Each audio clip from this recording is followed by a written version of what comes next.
ଦୂର ଏକ ଜଙ୍ଗଲରେ ରାନୁ ଚଢ଼େଇ ତାର ଝିଅ ମିନୁ ସହିତ ରହୁଥିଲା। ସେମାନେ ବହୁତ ଗରିବ ଚଢ଼େଇ ଥିଲେ, କାରଣ ମିନୁର ବାପା ଛୋଟବେଳୁ ସେମାନଙ୍କୁ ଛାଡ଼ି ଚାଲି ଯାଇଥିଲେ।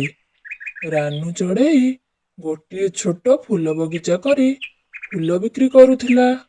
ଆଉ ସେଥିରୁ ଯେଉଁ ପଇସା ବାହାରୁଥିଲା, ସେଥିରେ ସେମାନେ ମା ଝିଅ ଦୁଇ ଜଣ ଭଲରେ ଚଳି ଯାଉଥିଲେ। ଗୋଟେ ଦିନ ଜଙ୍ଗଲକୁ ଗୋଟିଏ ଦୁଷ୍ଟ ପେଚା ଆସିଲା।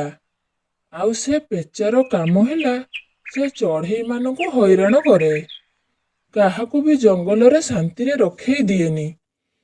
ଗୋଟେ ଦିନ ପେଚାର ନଜର ରାନୁ ଚଢ଼େଇର ଫୁଲ ବଗିଚା ଉପରେ ପଡ଼ିଲା। ଆରେ, ଏ ଜଙ୍ଗଲରେ ଏତେ ସୁନ୍ଦର ଫୁଲ ବଗିଚା କାହାର? ମା ମା, ମୁଁ ଆଜି ବଗିଚାରୁ ବହୁତ ଫୁଲ ତୋଳିଛି। ଆମେ ଫୁଲ ବିକ୍ରି କରିଲେ ଆମକୁ ଆଜି ବହୁତ ପଇସା ମିଳିବ। ହଁ ରେ ମା, ଚାଲ ଚାଲ, ଡେରି ହେଲାଣି। ସିଆଡ଼େ ଚଢ଼େଇମାନେ ଆମ ଫୁଲ ନେବାକୁ ଅପେକ୍ଷା କରିଥିବେ। ଆଚ୍ଛା, ଏଇ ଚଢ଼େଇ ତାହେଲେ ଫୁଲ ବିକ୍ରି କରି ବହୁତ ଭଲରେ ଚଳୁଛି। ମୋତେ କିଛି କରିବାକୁ ପଡ଼ିବ। ଆରେ ଏ ଚଢ଼େଇ, ତୁମେ ଦୁଇ ଜଣ କୁଆଡ଼େ ଯାଉଛ? ଆରେ ପେଚା ଭାଇ, ଆମେ ଏଇ ପାଖ ଜଙ୍ଗଲକୁ ଫୁଲ ବିକ୍ରି କରିବାକୁ ଯାଉଛୁ। ତୁମେ ଏହି ଫୁଲ ବିକ୍ରି କରିପାରିବନି। କଣ ପାଇଁ ପେଚା ଭାଇ? ଏଇ ଫୁଲ ତ ଆମେ ସକାଳେ ତୋଳିଛୁ। ଏଥିରେ ବାସି ଫୁଲ ଜମା ବି ନାହିଁ। ମୁଁ କହିଲି ନା, ଦିଅ ମତେ ଏଇ ଫୁଲ ଦିଅ। ନା ନା, ମୁଁ ଫୁଲ ଦେବିନି। ଏମିତି କହି ପେଚା ରାନୁ ଚଢ଼େଇଠୁ ସବୁ ଫୁଲ ଛଡ଼େଇ ନେଇ ଜଙ୍ଗଲ ଭିତରକୁ ଚାଲିଗଲା। ଆରେ ମା ମିନୁ, ଚାଲ ଆମ ଘରକୁ ଚାଲିଯିବା। ପେଚା ତ ଆମ ଫୁଲ ସବୁ ନେଇଗଲା। ଆଉ ଆମେ ଫୁଲ କୋଉଠୁ ଆଣିବା ଯେ ବିକ୍ରି କରିବା? ହଁ ମା, ବଗିଚାରେ ଆଉ ଜମା ଫୁଲ ନାହିଁ। ସବୁ ଫୁଲ ମୁଁ ତୋଳି ଦେଇଥିଲି। ହଉ ରେ ମା, ଚାଲ ଘରକୁ ଯିବା। ତାପରେ ମନ ଦୁଃଖରେ ମା ଝିଅ ଦୁହେଁ ଘରକୁ ଗଲେ। ରାତି ପାହି ସକାଳ ହେଲା। ରାନୁ ଚଢ଼େଇ ବଗିଚାରୁ ଫୁଲ ଆଣି ଝିଅ ମିନୁକୁ ଡାକିଲା। ମିନୁ, ଆରେ ମା ମିନୁ, ଡେରି ହେଲାଣି। ଆସେ ଆମେ ଫୁଲ ବିକ୍ରି କରିଯିବା। ହଁ ମା, ଯାଉଛି। ତାପରେ ମା ଝିଅ ଫୁଲ ବିକ୍ରି କରିବାକୁ ଯିବା ବାଟରେ ପୁଣି ପେଚା ଦେଖାହେଲା। ଆରେ, ତୁମେ ଦୁଇ ଜଣ ଆଜି ପୁଣି ଫୁଲ ବିକ୍ରି କରିବାକୁ ଯାଉଛ? ଦେଖ ପେଚା, ଆଜି ମୋ ଫୁଲ ନେଲେ କିଛି ଭଲ ହେବନି। କଣ ହେଲା? ତୁ ମତେ ଧମକ ଦଉଛୁ? ଦେଖ, ମୁଁ ତ ଫୁଲ ସବୁ କଣ କରୁଛି। ଦୁଷ୍ଟ ପେଚା ରାନୁ ଚଢ଼େଇଠୁ ଫୁଲ ସବୁ ଛଡ଼େଇ ନେଇ ତଳେ ପକାଇଦେଲା ଆଉ ସେଠାରୁ ଉଡ଼ି ଚାଲିଗଲା। ଆରେ, ଏ ଦୁଷ୍ଟ ପେଚା, ଏ କଣ କଲୁ?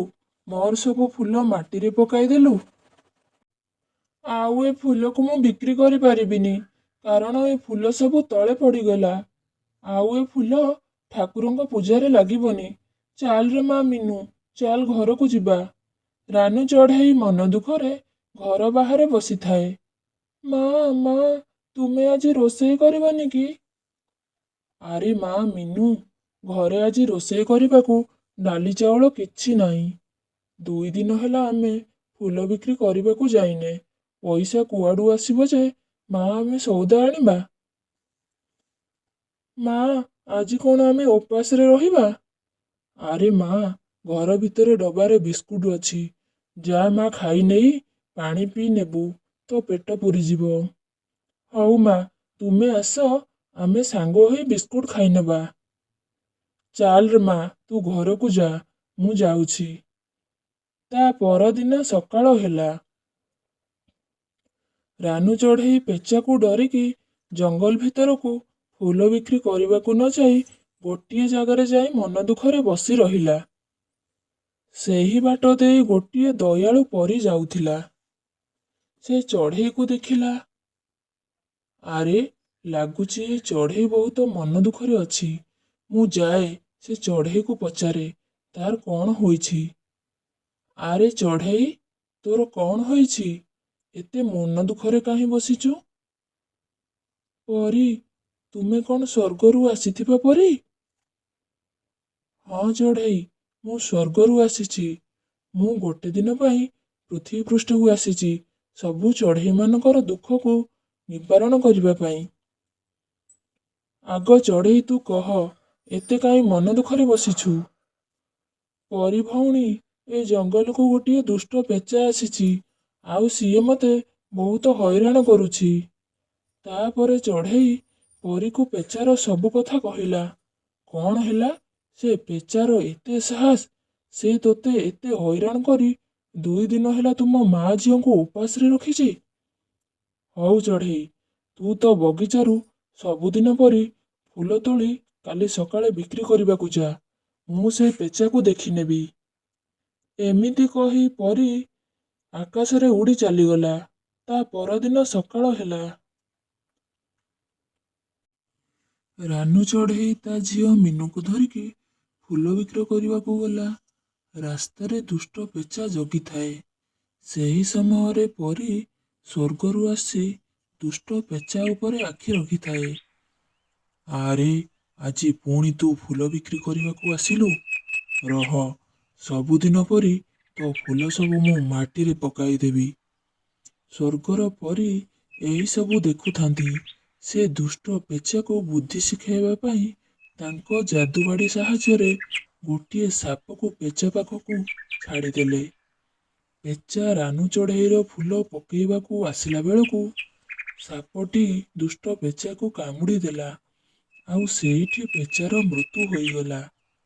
ଆରେ ଚଢ଼େଇ, ତୁ ଯା, ଫୁଲ ବିକ୍ରି କରି ଭଲରେ ରହିବୁ, ଆଉ ଏ ଦୁଷ୍ଟ ପେଚା ତୋର କେବେ ବି ଅନିଷ୍ଟ କରିପାରିବନି। ଧନ୍ୟବାଦ ପରୀ ଭଉଣୀ, ତୁମକୁ ବହୁତ ବହୁତ ଧନ୍ୟବାଦ। ସେଦିନରୁ ଦୁଷ୍ଟ ପେଚା ଦାଉରୁ ଜଙ୍ଗଲର ସବୁ ଚଢ଼େଇ ରକ୍ଷା ପାଇ ଭଲରେ ରହିଲେ।